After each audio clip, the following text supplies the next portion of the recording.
नकली वजन से असली वजन होने लगता है। एक चोर था, वो एक राजा के यहाँ चोरी करने गया। पहले छोटे छोटे राजा होते थे, छोटे छोटे प्रांत के, कोई 5-10 गांव के भी होते थे। एक किला बना कर रहता था। तो छोटा सा राजा था, छोटी उसका सेना थी, छोटा किला था। तो चोर किसी तरह से बेस बदल के चला गया चोरी करने के लिए। तो महल के एक कक्ष में राजा रानी बैठे हुए थे, बात कर रहे थे। एक कक्ष में राजकुमारी सो रही थी, तीसरे कक्ष में एक चोर पहुंच गया। खिड़की खुली हुई थी। राजा रानी की बात चोर सुनने लगा कि राजा रानी आपस में क्या बात कर रहे हैं। उसको जिज्ञासा हुई, बड़े लोगों का व्यवहार कैसा होता है, लोग जानना चाहते हैं। जिज्ञासा हुई उसकी, उसने कान लगाया, सुना। वो बेटी के विवाह के लिए चिंतित थे। राजा रानी बात कर रहे थे कि हमारी बेटी विवाह नहीं करा रही। क्यों नहीं करा रही? रानी ने कहा, वो कहती है कि मैं तो ब्रह्मचारिणी बनूंगी, विवाह नहीं करूंगी। क्योंकि कारण क्या बताया? क्योंकि विवाह के बाद फिर रजोगुण में, ग्रह कार्य में लोग फंस जाते हैं, साधना नहीं हो पाती, भजन नहीं हो पाता। होता है लेकिन प्रॉब्लम ज्यादा होते हैं, भजन तो होता है। तो उस राजकुमारी ने ऐसा बताया। तो राजा ने कहा, ऐसा करते हैं, किसी धर्मात्मा लड़के से उसका विवाह करते हैं, जो साधु पुरुष हो, ऐसा सज्जन पुरुष से उसका विवाह करते हैं और राज्य उसको दे देते हैं। हम लोग भजन की आयु हो गई, आखिर कब तक? गृहस्थ का एक कर्तव्य, 50-55, जब तक बच्चे डिपेंडेंट न, जब तक बच्चे का विवाह ना हो जाए, अपने पैरों पे ना खड़े हो जाए। संस्कार डाल दिया, उन अपने पैरों पे खड़े हो गए और माता पिता का संस्कार भी कर चुके हम, अंतिम संस्कार, बस हाउस होल्ड लाइफ फिनिश, गृहस्थ का कर्तव्य पूरा हो गया। तो हमको भी अब साधना में, भजन में लगना है। तो ऐसा करते हैं, कोई धर्मात्मा देख कर लड़का, जो दोनों प्रेम से रहे, शादी के बाद भी लोग संयम से रहते हैं, ब्रह्मचर्य से रहते हैं, ऐसा लड़का देखकर उसका विवाह कर देते हैं, कन्यादान कर देते हैं, योग्य वर देखकर, ब्राह्मण वर्ण में, क्षत्रिय वर्ण में, किसी में भी। ऐसा सोचकर राजा ने रानी को बताया। तो ऐसे कहाँ मिलेंगे? राजा ने कहा, ऐसा करते हैं, हम लोग कल इस नैमिषारण्य की यात्रा पर चलते हैं। पास में ही नैमिषारण्य है और वहां बहुत से ऋषि कुमार रहते हैं, बहुत से ब्रह्मचारी रहते हैं।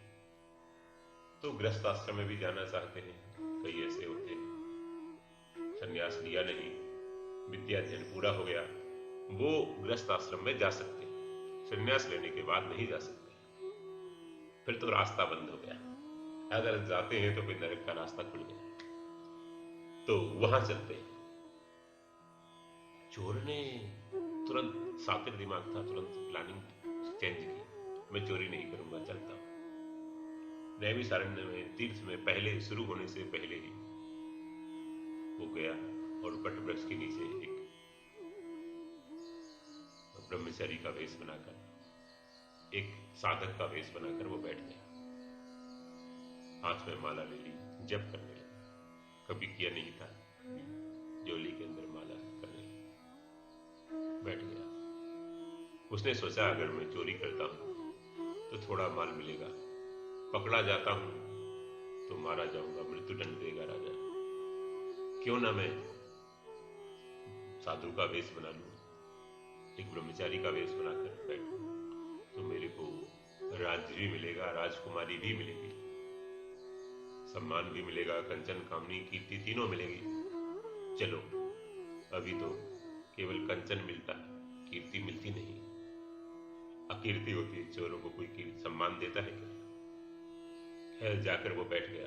सुबह सुबह ब्रह्म मुहूर्त से ही राजा रानी ने ब्रह्म मुहूर्त में यात्रा शुरू की। पहुंचे नैमिषारण्य।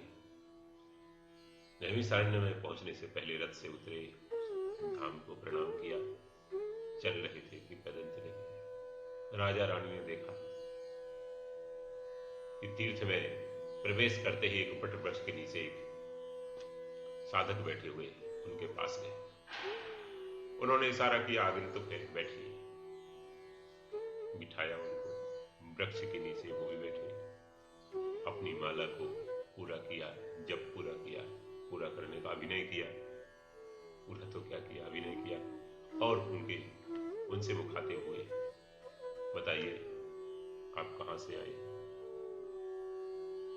मैं जानते हुए पूछ रहा है। राजा ने कहा कि मैं इस प्रांत का छोटा सा, इस प्रांत का मुखिया हूं, आपका तो सेवक हूं। अच्छा बताइए मेरे पास किस प्रयोजन से आए? बोले महाराज मैं इस तीर्थ में आया हूं किसी प्रयोजन को लेकर, पर्टिकुलर आपके पास नहीं, पूरे तीर्थ। क्या प्रॉब्लम है?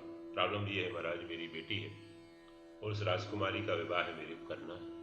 वो विवाह के लिए मना करती है, लेकिन कोई धार्मिक, कोई साधक अगर मिल जाए तो वो मान सकती है, क्योंकि उसको रजोगुणी लड़के अच्छे नहीं लगते। बस यही प्रॉब्लम उसकी। भजन में जो बाधक ना बने ऐसा जीवन साथी वो देखती है। तो मैं आपसे पूछता हूँ, राजा ने कहा महाराज आपका क्या विचार है? क्योंकि वेश से लग रहा है आप ब्रह्मचारी हैं, अभी सन्यासी नहीं। बोले हाँ, हमारा अध्ययन पूरा हो गया है, मैं स्नातक हो गया हूँ गुरुकुल में। झूठ बोल दिया। और अब माता की इच्छा तो है गृहस्थाश्रम प्रवेश करूंगा, क्योंकि मैं इकलौता हूं, अकेला हूं अपने घर में, तो मां की इच्छा है। लेकिन मैंने अभी कुछ निर्णय नहीं किया। तो महाराज आप कब तक निर्णय करेंगे? बस 2-4 दिन में निर्णय करूंगा। राजा की जिज्ञासा बढ़ाने के लिए उसने कहा 2-4 दिन में निर्णय करेंगे, तब बताएंगे क्या होता है। ठीक है महाराज, आप बताना, आप हमको बताना आप कहां मिलेंगे। बोले मैं यहीं बैठता हूं, यहीं भगवान का भजन करते, भिक्षा ले आते हैं आश्रम से, यही भजन करते। अच्छा अच्छा, बहुत अच्छा। तो राजा को उन्होंने कहा you take time, 1 week, okay, 1 सप्ताह का समय। राजा चले गए, वापस आ गए। बोले पहले इनको देख लेते हैं, बहुत अच्छे लगे, बहुत भजनानंदी हैं, बड़े विरक्त हैं, बड़े निष्काम हैं। देखो हमने ऑफर दिया फिर भी कोई इन्होंने जवाब नहीं दिया। राजा वापस आ गए, वहां से वापस आ गए। अब उस चोर के मन में, जो साधु के वेश में था, साधक के वेश में था, उसके मन में एक बड़ा परिवर्तन आ गया। इस वेश के कारण नकली वेश बनाया था, फिर भी उस वेश का प्रताप कह सकते हैं, उस तीर्थ की महिमा कह सकते हैं। उसके मन में विरक्ति जागी और उसने विचार किया सायंकाल राजा के जाने के पश्चात कि अरे नकली वेश बनाने से, नकली साधु बनने से राजकुमारी मिल रही है, धन मिल रहा है, राज्य मिल रहा है, संपत्ति मिल रही है, वैभव मिल रहा है। अगर मैं असली साधु बन जाऊं, अगर मैं असली भक्त बन जाऊं, अगर मैं असली साधु बन जाऊं तो साक्षात परमात्मा मिल जाए। बस उसके मन में परिवर्तन हो गया, यू टर्न आ गया, और वो वहां से कोई पूर्व जन्म का संस्कार रहा हुआ, और वहां से वो घोर जंगल में भाग गया, किसी दूसरे प्रांत में चले गए, दूसरे तीर्थ में जाकर वो हिमालय में जाकर भजन करने लगे और सिद्ध बन गए। तो इस कहानी का तात्पर्य यह है कि भक्ति नकली से असली होने लगती है। नकली मन लगाने का आप प्रयास करें, नकली भजन करने का प्रयास करें, नकली भक्त बने वाले, भले ही लोग आपको पाखंडी करें, भले ही लोग आपको दिखावटी करें, कुछ भी करें, लेकिन वो धीरे धीरे वो नकली से असली होने लगती। इसकी परवाह साधक को नहीं करना चाहिए। एक कहावत है, आप नोट कर लें, सबसे बड़ा है रोग, सबसे बड़ा रोग क्या? कैंसर नहीं, कोरोना नहीं, सबसे बड़ा है रोग। क्या कहेंगे लोग, लोग क्या कहेंगे? अरे बच्चे छोटे हैं इसके, ये भजन करता है, अथवा ये बहन सत्संग करती है, साधना करती है, छोटे बच्चे हैं, ये साधु तो नहीं, तो गृहस्थी है, ये भजन क्यों करता है? अरे भजन का गृहस्थी और साधु से मतलब नहीं, भजन का हमसे मतलब है, साधक से मतलब है, इंडिविजुअल है। ये आश्रम का मतलब गृहस्थ आश्रम हो या संन्यास आश्रम, ब्रह्मचर्य, वानप्रस्थ, ये तो पर्टिकुलर अपना व्यक्तिगत रूप से वो चाहता है, व्यक्तिगत रूप से उसकी डिमांड क्या है, उस पर डिपेंड, कैसी कंपनी है उसकी। साधक होता है, गृहस्थ में भी साधक, तो आप लोगों की परवाह न करें,